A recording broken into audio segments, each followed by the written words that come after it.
What God is interested in is fruit of the Spirit. For some, it's going to be the fruit of the Spirit in a female body. For others, it's going to be in a male body. And for others, it's going to be in an intersex body. But it's going to be the fruit of the Spirit no matter what your body is.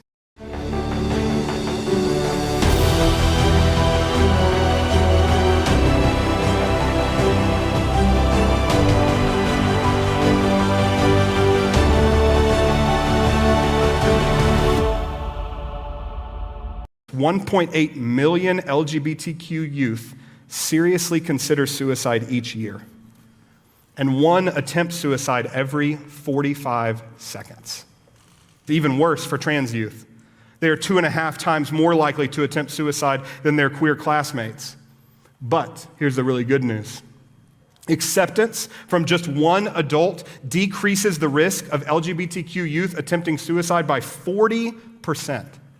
One adult, one safe, loving, caring, listening adult cuts suicide rates in almost half. We are in episode 2 of a 4-part series originally delivered as a single sermon by Pastor Zach W. Lambert at Restore Austin. Here is part 2, which I have called Trans, Cisgender, or Intersex.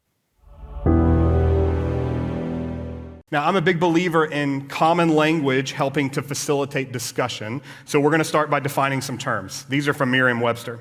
Heterosexual, a person who is sexually or romantically attracted to people of the opposite sex. And then cisgender, a person whose gender identity corresponds with the sex that person had or was identified as having at birth. So heterosexual and cisgender people, sometimes called cishet for short, make up most of the population. I am cishet, and cishet people are the sexual and gender majority in the world. Now, there are also a few terms used to describe people who are not cishet. LGBTQ+ or LGBTQIA+. There's actually some kind of controversy inside of the community about whether to include IA, so I'm going to just use LGBTQ+ for the remainder of the message. Queer or sexual and gender minority. These are all terms used to describe people who are not heterosexual or cisgender. Now, most of us know what it means generally to be gay, lesbian, or bisexual, but there's a lot more confusion, right, about what being transgender or intersex means. And we see this like a lot right now, right? It's playing itself out in public discourse and in politics where trans people are constantly being weaponized for political gain. So because of the complexity and the prevalence of this conversation, I'm actually going to spend a few minutes right now talking about sex and gender. So the first thing that you need to know is that biological sex is not a binary. Biological sex is not a binary. Now, that is not a political statement. That is a scientific one. You see, biologically, there are 3 major categories of sex: male, female, and intersex. Intersex is an umbrella term used to describe a variety of variations that affect genitals, hormones, chromosomes, or reproductive organs.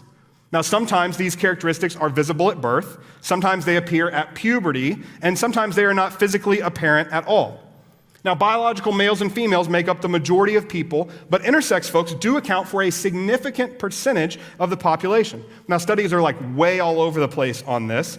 Some saying intersex people make up as little as 0.02% of the population, others as many as 4% of the population.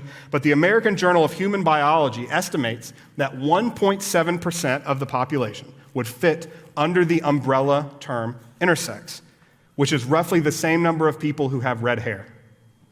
1.7%. From both a biological and linguistic perspective, sex and gender are not the same thing. You see, sex is rooted in the things I listed above: genitals, hormones, chromosomes, reproductive organs, secondary characteristics which usually develop during puberty. But while gender is influenced by physiology and brain structure, it is impacted by and expressed according to social and cultural patterns. Meaning, what characteristics define masculinity or femininity vary significantly, depending on time and place and context. We all intuitively understand this. We see it all the time, right? Masculinity in Paris might look like wearing high heels, but in the Deep South, it might look like wearing cowboy boots.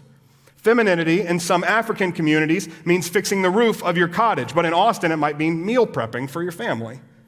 My favorite modern example of this is pastors preaching about the decline of biblical masculinity while wearing tight leather pants and earrings that they would not have been caught dead in a year ago or decade ago because that outfit would have been considered feminine. But now things have changed, and so they're comfortable wearing it, still preaching the same message, unfortunately.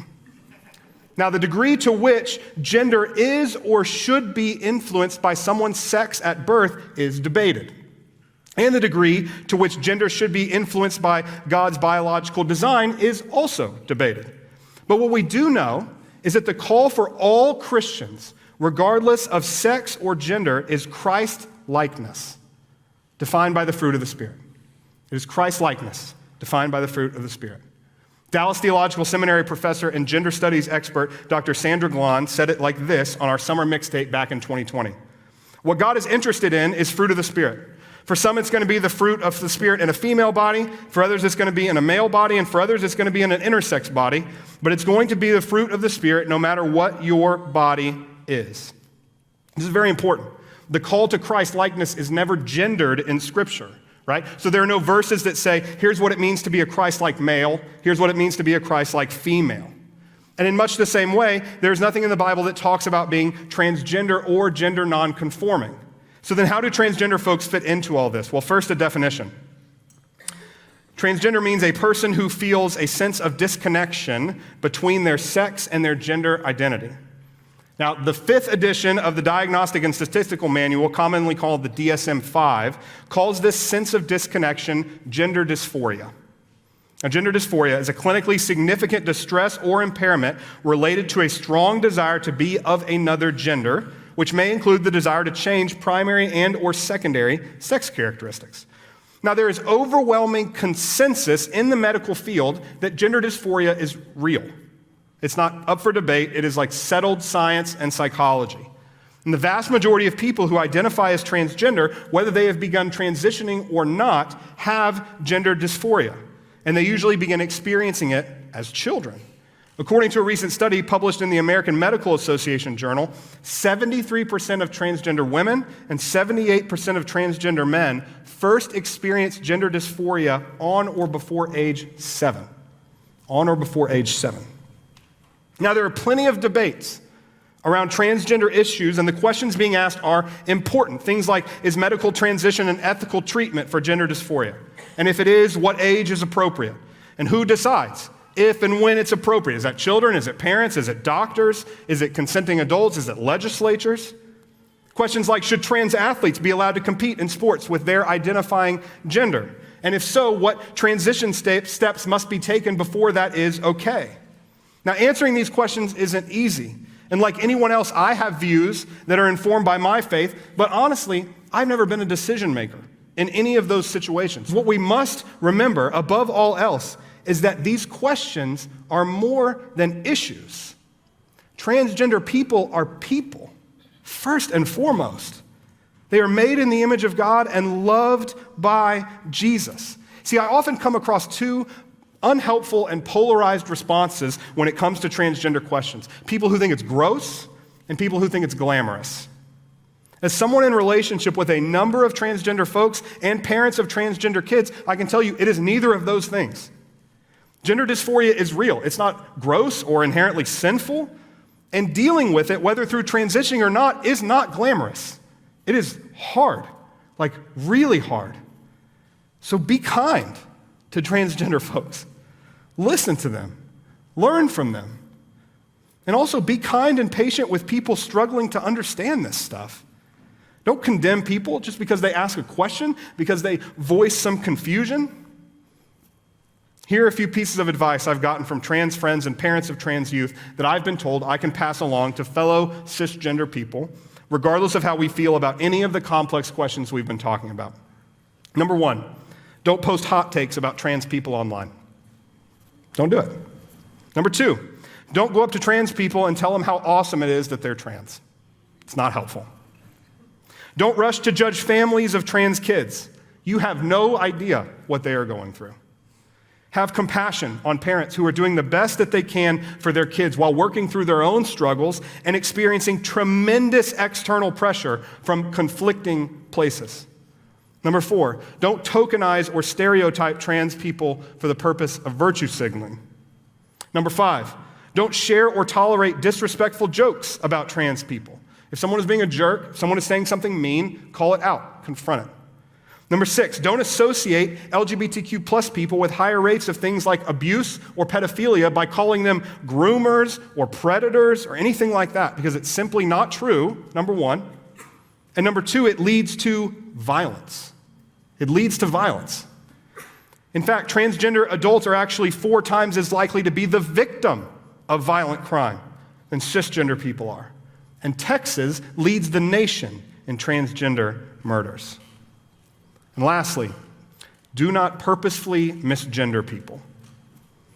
You are not going to get it right every time, and that is so okay. If you don't know, ask. If you make a mistake, apologize. Do your best, though, to use people's preferred pronouns just like you'd use someone's preferred name. Think about it like this. If you had a friend named Dave, and one day Dave came up to you and he said, "Hey, I've decided to start going by the name Tim, so could you please start calling me Tim?" You wouldn't say, "Heck no, Dave, get out of here." And listen, I'm never going to do that. And if I see you trying to write Tim on a name tag, I'm going to come up, I'm going to rip it off of you. I'm going to write Dave in all caps, and I'm going to put it on your chest because you are Dave. I don't care what anyone says. We would never do that, right? Using someone's preferred name and pronouns is not political, it's not theological, it's basic human dignity.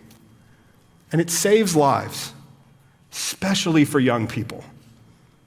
I want you to really listen to this.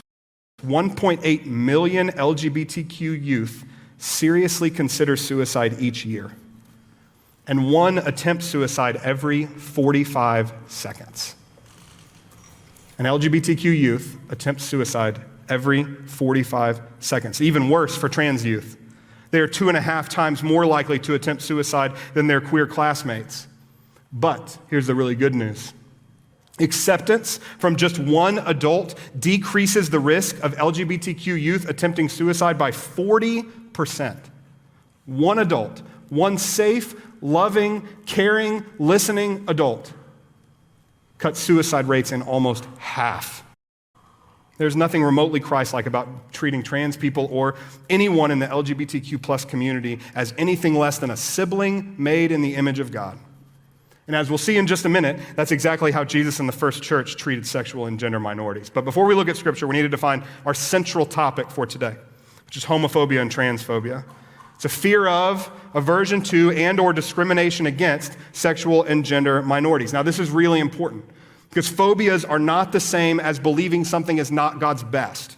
Like, for instance, I can believe Christians should abstain from alcohol without discriminating against people who drink. At their core, homophobia and transphobia are discrimination against sexual and gender minorities in ways that restrict them from participating in society with the same freedoms as cisgender and heterosexual people have. Now, in Christian spaces, this discrimination plays itself out in a myriad of ways based on a specific church or organization. So sometimes it looks like completely barring LGBTQ plus people from attending at all. Sometimes it's a denial of membership. Other times it's being barred from serving or leading or sacraments like communion, baptism, or marriage. But regardless of where that line is, there is a restriction from full participation because of someone's sexual orientation or gender identity, and that is discrimination. Someone can claim that it's God-ordained discrimination, but it is discrimination nonetheless. And here at Restore, we believe that homophobia and transphobia are wrong, which is to say that we believe any kind of discrimination based on sexual orientation or gender identity is wrong. And we don't believe that because it's cool or popular. As I've already said, it's a position so unpopular that it's gotten us kicked out of a bunch of things. But we think LGBTQ plus people should be fully embraced and included in the church because we see it in Scripture, actually. We believe the words and actions of both Jesus and the first church amount to a complete rejection of homophobia and transphobia, as well as a complete acceptance of sexual and gender minorities. Let me repeat that. We believe the words and actions of both Jesus and the first century church amount to a complete acceptance of sexual and gender minorities and a complete rejection of homophobia and transphobia. Wow. Next episode, episode 3, of this four-part series, Pastor Lambert goes through two of the most affirming, most pro-sexual minority, most pro-LGBTQIA plus passages in Scripture. But before we close, I want to replay a short clip from Pastor Lambert that we heard today. Acceptance from just one adult decreases the risk of LGBTQ youth attempting suicide by 40%. One adult, one safe, loving, caring, listening adult cuts suicide rates in almost half. One adult, one safe, loving, caring, listening adult cut suicide rates almost in half. So here is my challenge to you. Do all of the LGBTQ young people in your life know that you accept and love them exactly as they are? Whether you're attending an affirming church or a non-affirming church, or maybe no church at all, do the LGBTQ young people in your life know that you accept them, that you're listening to them, and love them exactly as they are? In the next part, part 3 of this four-part series from Pastor Lambert, Jesus affirming words. Until then, remember that God created you exactly as you are because He wants the world to be blessed by you. I'm Elton Sherwin.